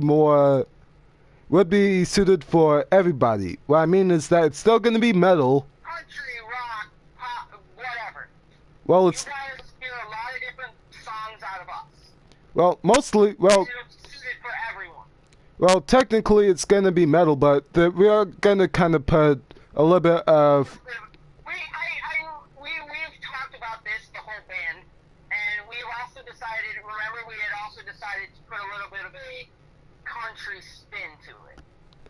Yeah. So, and also for you pop artists out there, or for you guys that like pop music, that we're also gonna implement a little bit of that into our metal songs as well. So, yeah, and for those that and for those that doesn't speak English, though for those that doesn't speak English, I'm sorry for those that. We'll have our songs in multiple different languages. But eventually. But eventually, if we become a worldwide known band, no matter where we're at, we could be in France or anywhere, really, it won't matter. For all of you guys that listen worldwide, that are listening right now, when we become famous or worldwide famous, Yeah. you probably will see us on the streets anywhere. We might travel to France, Germany, whatever. Yeah, but the thing is, We'll see, and if you do see us, feel free to come up, say hi, get a picture, or just chat with us. yeah, but there's one thing too that I want to say. Now, we may not know every language in the world. Because, like I said in the other podcast before, the only languages that I speak is English and Japanese. But we will try our best. But for the rest of our band that only speaks one language, though, we will try our best to like. I took in middle school. I took 3 years of Chinese, but Yeah. Don't even try having a conversation with me in Chinese because I don't remember half the shit. And then in high school, my freshman year of high school, I started doing Spanish classes, and hell if I'll even remember any of that either. Yeah, the only thing that is like that I do know how to do that is different from Japanese and English is that I know how to write in Hangul, which is Korean writing. But that's about it. Like if you tell me to write something in Korean, like if you show me some Korean something in Korean and it's not in Hangul, then I can pretty much write it in Hangul. But I wouldn't really know the language but I wouldn't really know how to speak the language.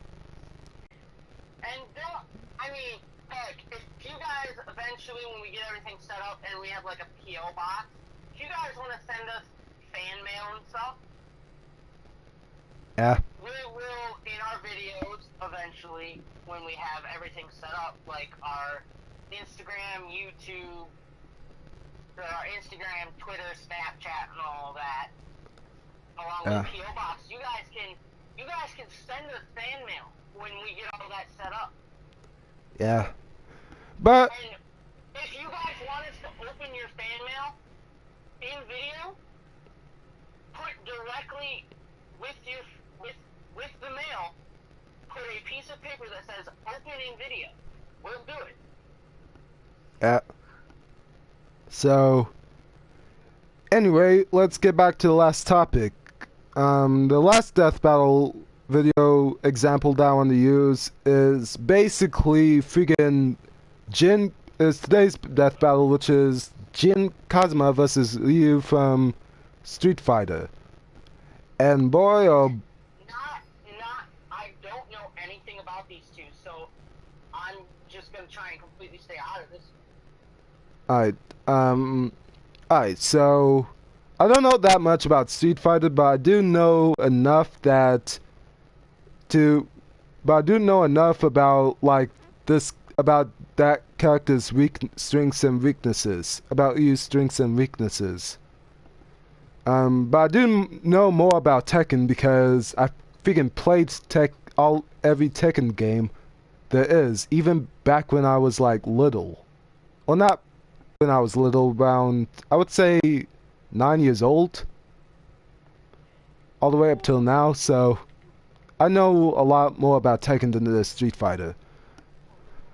So, Ryu,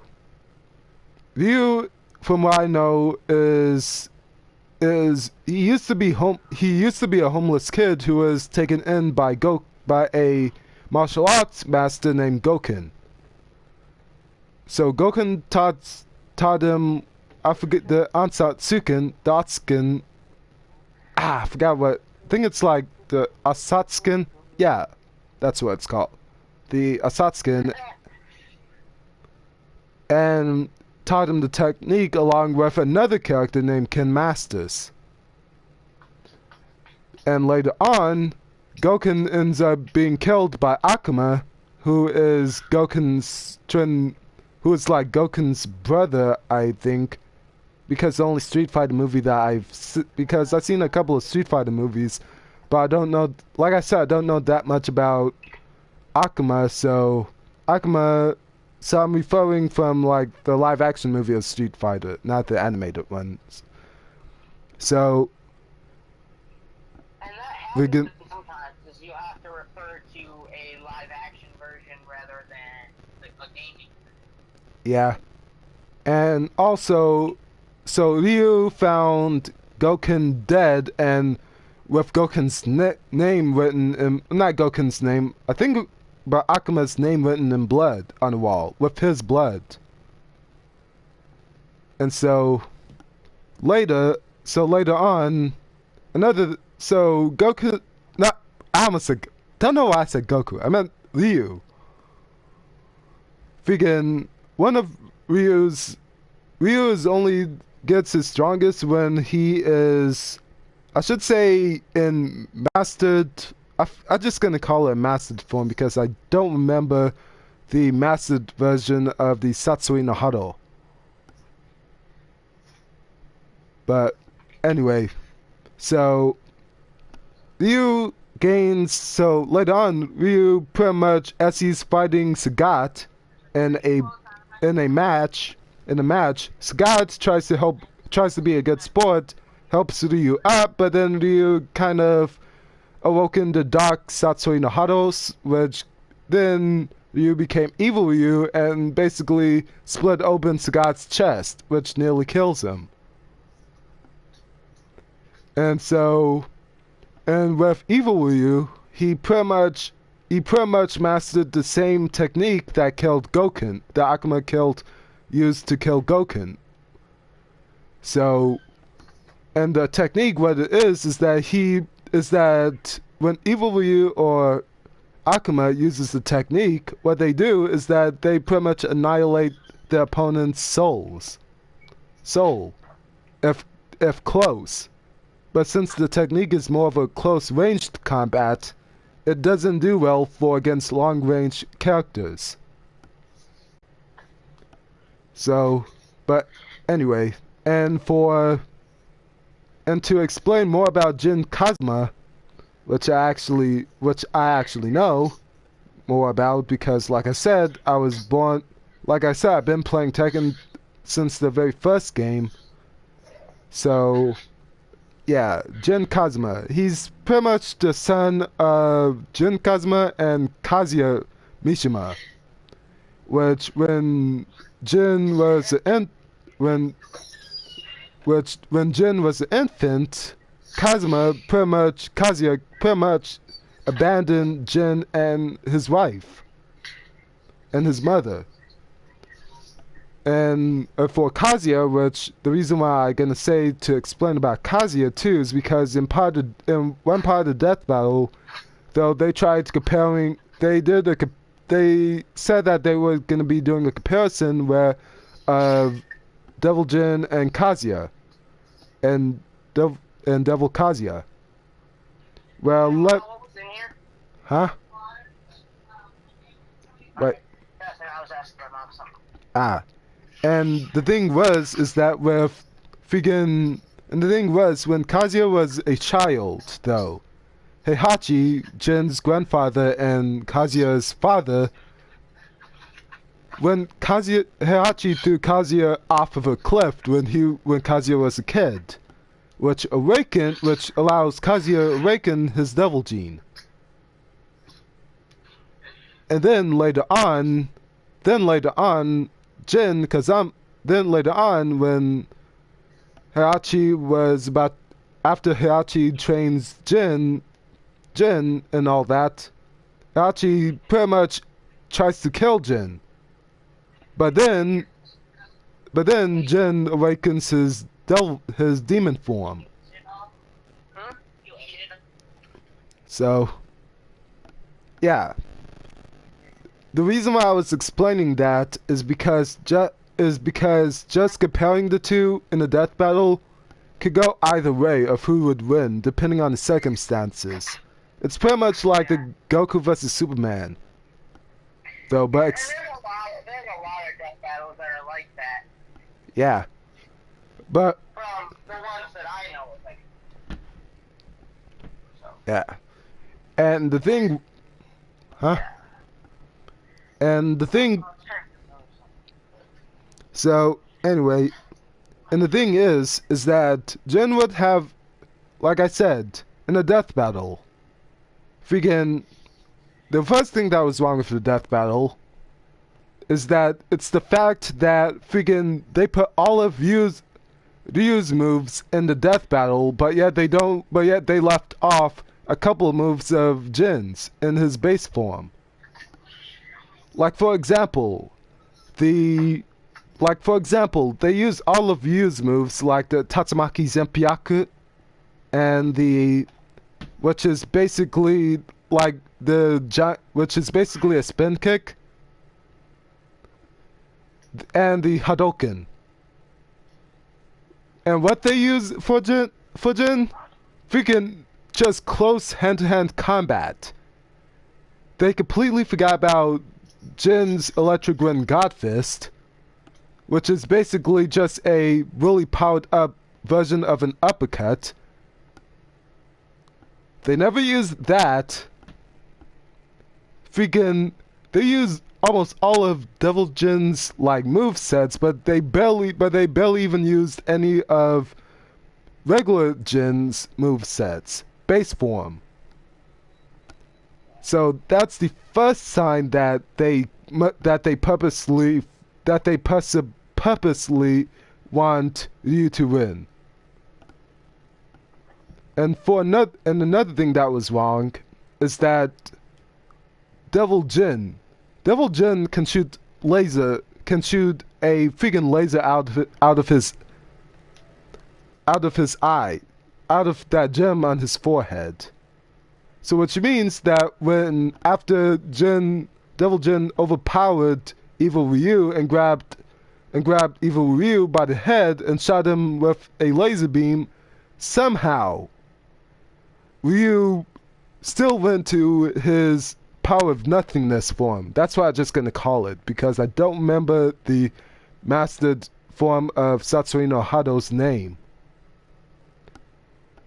And somehow they said that, and somehow in the freaking preview, when they was going over Ryu's strengths and weaknesses, they basically contradicted themselves, though, because they said in the video that Ryu can, bullets don't really hit Ryu when he goes into the, power of nothingness, or, goes to Evil Ryu.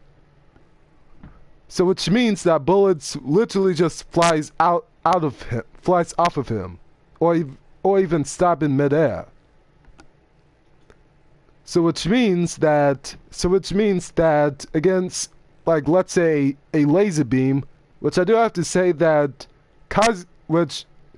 since they made a comparison, though, if they made a comparison, which there is a comparison between Kazuya and Jin, since Screw Attack is going by comparison, that means that they said in the video, which is also in the game confirmed by the games too, or one of the games, is that a satellite beam that is 20 times more powerful than the two atomic bombs that was dropped in Nagasaki and Hiroshima. So, and Kazuya survived, barely even went to his demon form. And when it hit Jin, he has to go into his demon form to stop it. Or to stop it from hurting him. Which means that he probably blocked that with the same beam that he used on the U. So which means that the beam is close to the same strength as that of an atomic bomb. More than like 1,000 of a more than, or close to 2 times of, or close to 2 times more than 2 atomic bombs, or exactly. So my only question is that even with you wouldn't, so really the death battle should have ended there, when you get a giant beam, get a beam like shot in the face by Devil Jin's beam. Because it's that powerful, and he wouldn't even go into the mastered version of the Satsui no Hado in time at all. So that tells you that Screw Attack purposely made Ryu win, without doing proper research on both characters. But one thing that I do have to say that they did get correct. Yes, Tekken, the movie Tekken Blood Vengeance, or the animated movie of it, isn't canon to the games. But yet, you can say the same thing for some of the animated movies of Street Fighter. Some of it isn't even canon.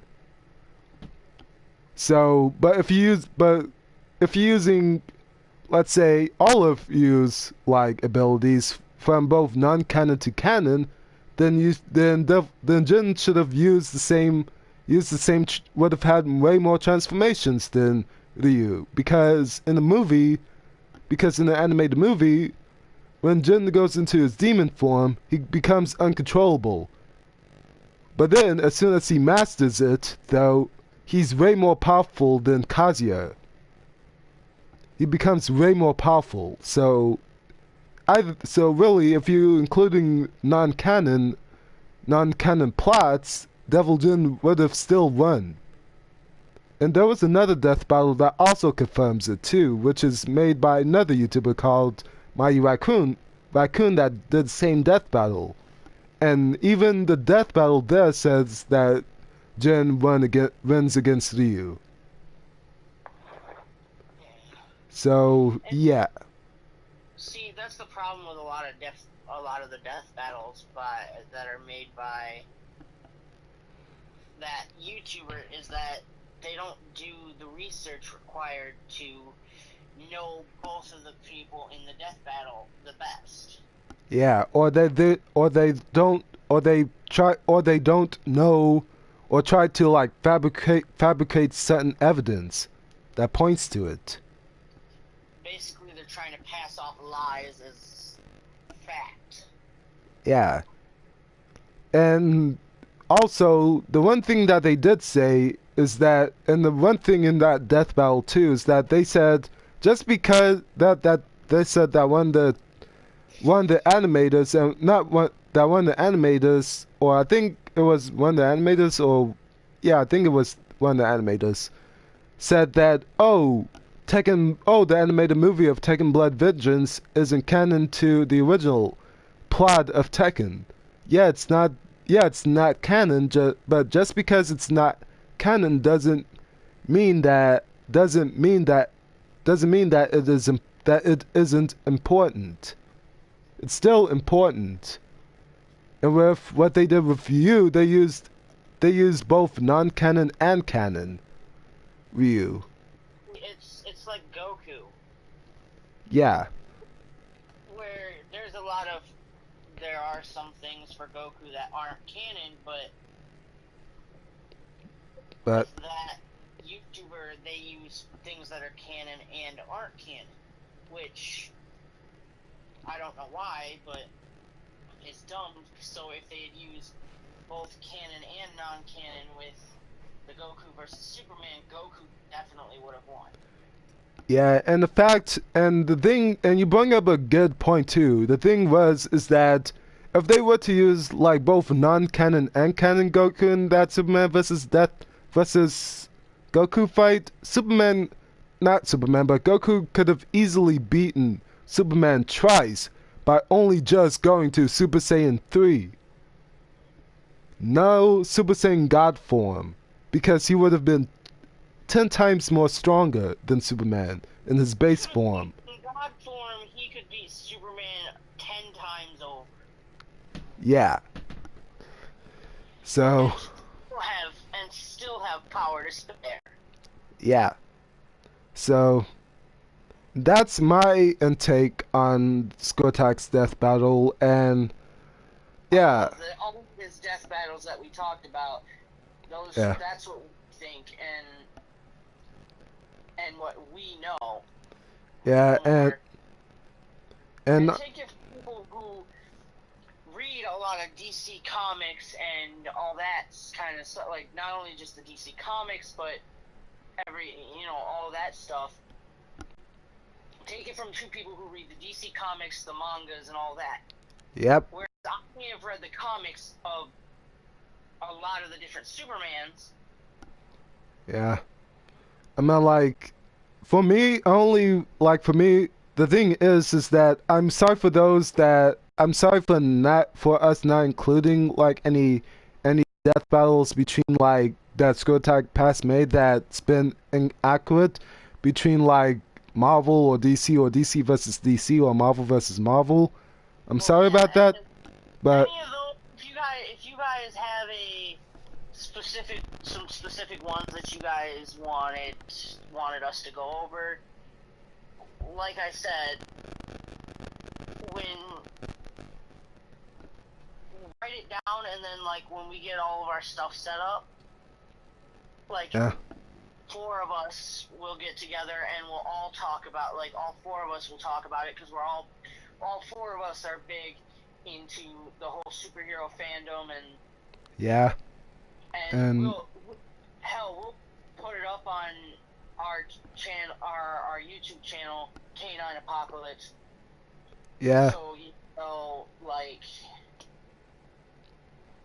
and we'll watch the videos first and give our honest opinions about what we think about them and all of that. Oh yeah, and for those that send a comment comment to me saying about why don't you add back that cool intro of yours, that Tokyo Ghoul intro of yours. I said, and just to address that, I will if I'm making a regular video, but for a live stream video, that's gonna take a friggin' long time to render. Because that'll take a while for that to work, for that to pop, for that even to work. Yeah, especially when the live stream is already like freaking 30 minutes long, 2 hours long, an hour long. Sheesh. But yeah, back again to what we were saying about the whole band. If you guys, come up with anything and all that, like, if there is something specific after we've got everything set up that you guys want, like fan mail, fan art, anything like that. Feel free to. Oh Jesus! You guys feel free to like send us anything like candy or food or anything like that when we get all that set up. Feel free to send us like stuff you think we might be interested in. Exotic candy, like different types of candies, like candy from like Japan, Russia, whatever. Yeah. you know, like, if you guys think, like, or if you guys want us to try something, go ahead, buy it and send it to us once we've become a bigger name on YouTube. Go ahead and send it to us, and we'll try it, and we'll give you our honest feedback in a podcast or any type of video. Well, anyway, this is Akirathenephilim and the Ratchet Assassin, and we're both signing out.